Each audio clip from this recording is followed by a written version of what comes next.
एक भ्रष्ट पुलिस वाले की कहानी। हेमा डरते हुए पुलिस स्टेशन में आई। तब उसके चेहरे पर डर का साया साफ दिख रहा था। डरे हुए मन से उसने दबे पांव आगे आने की हिम्मत की। आगे कुर्सी पर एक पुलिस वाले को देखकर उसने राहत की सांस ली।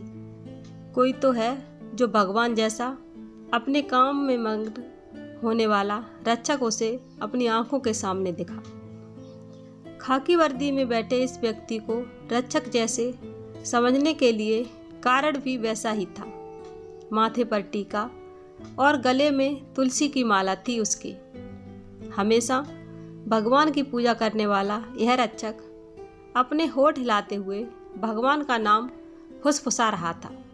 यह हेमा ने जाना और उसी क्षण उसने उस रक्षक को आगे आकर नमस्कार किया।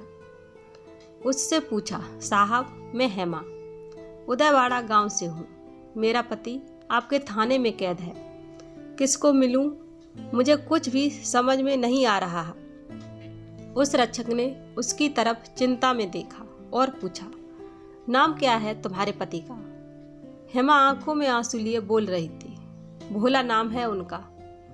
अपने हाथों का पेन साइड में रखकर खाकी वर्दी में उस रक्षक ने अंदर की तरफ उंगली दिखाई और बोला, अंदर एक बड़े सर बैठे हैं, चुलबुल शर्मा नाम है उनका।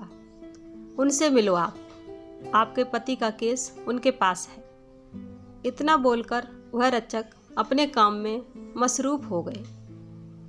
हेमा धन्यवाद बोलकर अंदर चली गई। थोड़ी देर बाद चिल्लाने और रोने की आवाज़ बाहर बैठे पुलिस रक्षक के कान पर आई।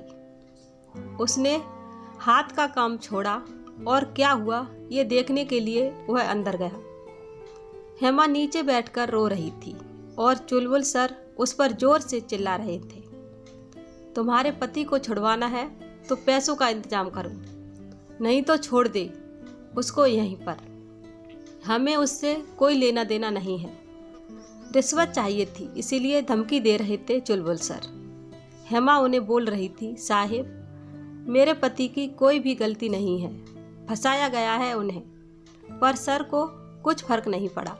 उल्टा वो हेमा को खरी खोटी सुना रहे थे और ऊपर से धमका रहे थे, साहब मेरे पास इस मंगलसूत्र के अलावा कुछ भी नहीं है, मैं क्या करूं, अकेली औरत। ऐसा बोलकर हेमा रोती रही। चुलबुल सर हेमा की तरफ देखते हुए चिल्लाकर बोले, पति पास नहीं है तो इस मंगलसूत्र का क्या फायदा? इसका अचार डालने वाली हो क्या?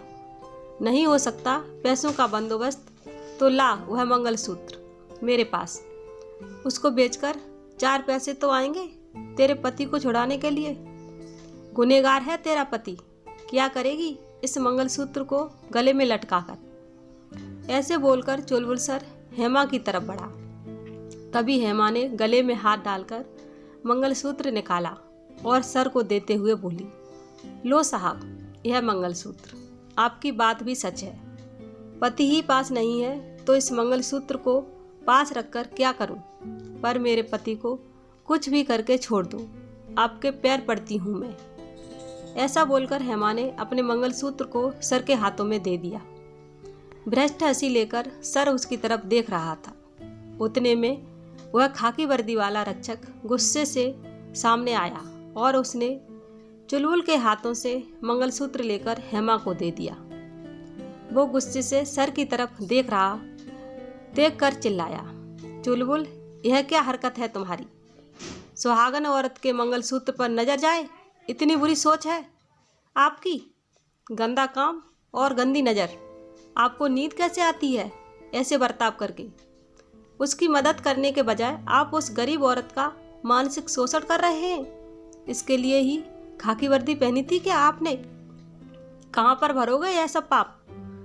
तभी वह रक्षक हेमा को बोलता है, यह लो आपका मंगलसूत्र और पहन लो, और एक अच्छा वकील ढूंढो और जमानत करवा लो अपने पति की।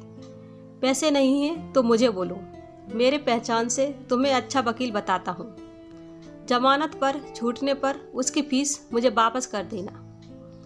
ऐसा बोलकर वो रक्षक पांडे की तरफ गुस्से से देखने लगा।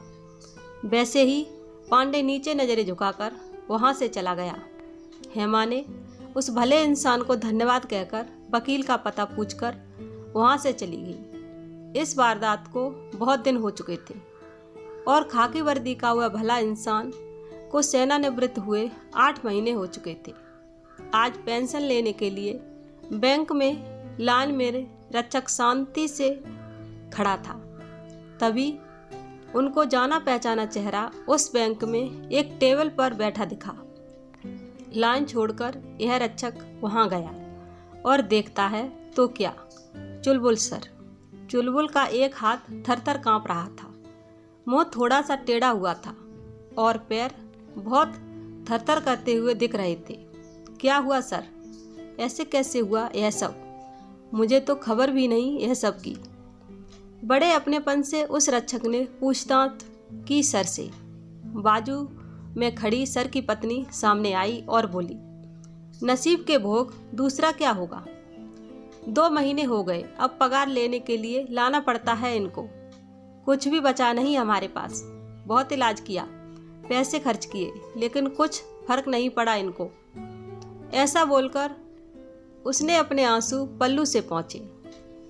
वह रक्षक मन में सर के लिए भगवान से प्रार्थना करके दुखी मन से वहां से चला गया। कर्म और कर्म का मिलने वाला फल, ऊपर वाले का ये सिस्टम शायद ऐसे ही चलता है। उम्मीद करती हूँ आपको मेरी यह कहानी पसंद आई होगी। अगर कहानी पसंद आई हो तो हमें कमेंट में ज़रूर बताएं। वीडियो को लाइक करें, शेयर करें और हमारे चैनल को सब्सक्राइब करें। कहानी सुनने के लिए धन्यवाद।